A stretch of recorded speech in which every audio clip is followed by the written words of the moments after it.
Hi everyone, welcome back to The Last Southerners, and today I'm going to be getting into a movie that I skipped out on for 21 years. It's Harry Potter, the Sorcerer's Stone, or either the Philosopher's Stone. I haven't really figured that out yet because when I looked it up it said one, but when I actually started the movie it said the other. So I don't know, maybe you guys can enlighten me on that. But okay, so originally I didn't ever watch this because I was a big fan of Lord of the Rings and I was a big fan of Game of Thrones and I'd read all those books, and to me that fantasy world was kind of the fantasy world that I was used to. And I actually looked at Harry Potter as a little kid's movie because at that time my son was really small, so I rented it for him and I just kind of looked at it and was like, oh, that's a kid movie. Well, turns out I was wrong. So we finally, the last couple of days we were off and didn't have anything going on, so I watched it, with my daughter, and man, is it incredible or what? I actually love the universe, love the characters, and even though that it's now 21 years old, like I said, it still, to me, got the special effects of a movie coming out today. It really hit me off the first scene when Dumbledore, Professor McGonagall, and Hagrid dropped the baby off, and they were dropping it off with Harry's aunt and uncle, and you could tell from that scene that something had just went down, and they were kind of like, moving Harry away to protect him, but you didn't really know what. And I didn't know what until later on the story started revealing. And I know that there's several different movies coming out with this, and I haven't watched them all, but I just wanted to kind of review them as I go through it because it just feels like something I'd like to share. All right, the next thing that got my attention was the owls trying to deliver the mail. The owls flooded the chimney with the letters, and that was cool. They were determined to make that happen. And then shortly after that, of course, Hagrid shows up, and then he kind of puts the family in their place. Because what it looked like they were kind of pretty mean to Harry, so he kind of puts them in their place.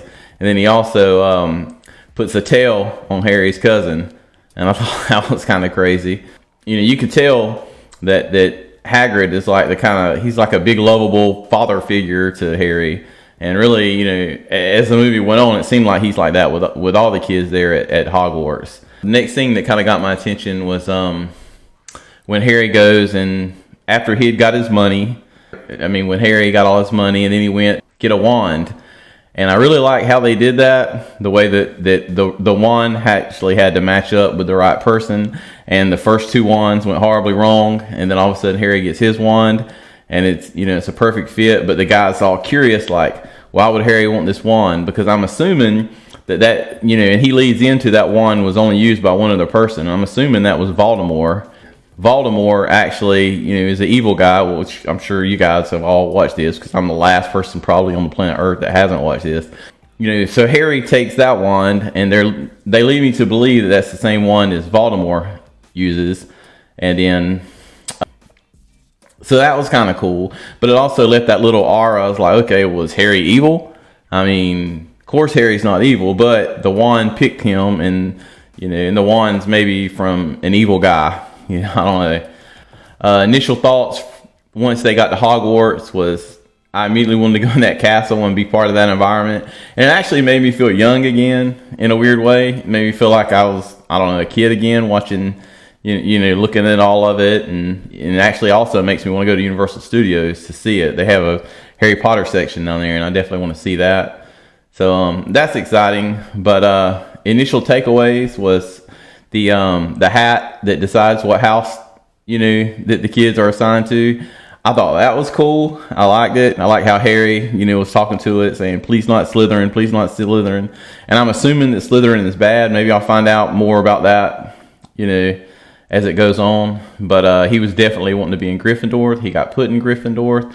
Other takeaways is Malfoy seems like an asshole. I'm sure he'll probably eventually, the way they at least set it up to me, I'm sure he'll be like an evil guy. But, obviously Harry didn't fool with him because he tries to shake his hand, and Harry's like, no, I can be a good judge of character myself. And he also really kind of takes a liking to Ron Weasley. I really like that interaction between them. Those three characters, you can automatically kind of see some chemistry on film. And I'm really, again, Hermione, that's her name. So really looking forward to how their story unfolds and, seeing what all they get into.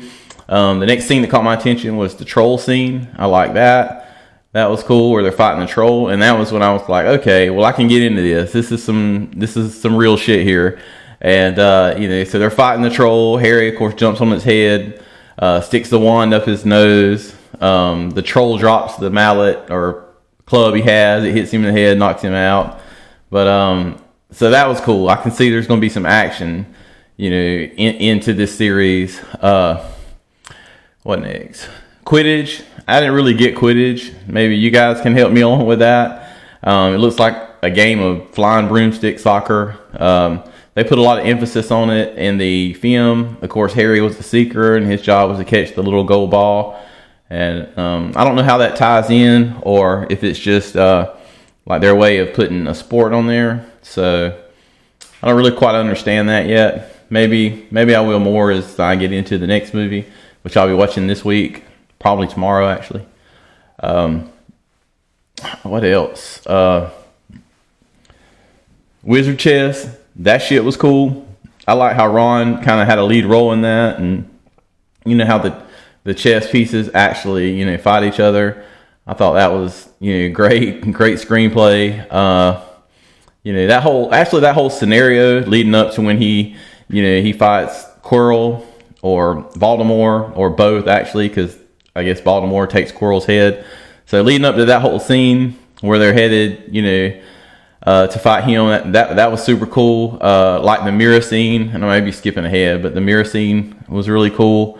You can obviously see, how important Harry's parents are, and I don't really understand the story yet to what happened to Harry's parents, and maybe that'll also unfold. But I like that's kind of like his goal is to, I guess, figure out what happened to his parents, and that's his kind of reasoning for all of it. Harry's obviously going to be a badass. He's got, the little scar, and, he's a special baby from the initial scene. You can tell that. And I don't know, other than to say, maybe he saves Hogwarts at some point. And maybe right now they're building to like where Malfoy grows up or is his arch enemy, or there's more to do with Voldemort. I don't know yet. I'll definitely be getting into it because, I liked it. Getting to the end, he I guess kills Voldemort, or he beats Quirrell, and then Voldemort turns into a spirit and kind of flies through his chest. And then the next thing I know is Harry's laying in a bed and kind of wakes up and everything's better. So I don't know if Voldemort's dead or if he was only the enemy for the first movie or what. But I'm assuming that Quirrell's dead. That's kind of it. What else? Oh, the bad guy in Slytherin, Snape, I think his name. Yeah, that dude sucks. And he seems like he's all sneaky and into some shit. So I don't know about him, if he's, what his deal is and how that unfolds. All in all, to kind of close, just wanted to share that experience with you. I really like the Harry Potter movie, and I'm looking forward to definitely watching all the next ones. And I'll probably binge it, and then I'll probably share my experiences on here with you guys, because I'm sure all of you have watched it already, and I haven't. So it might be kind of neat for you to kind of re-experience it through me.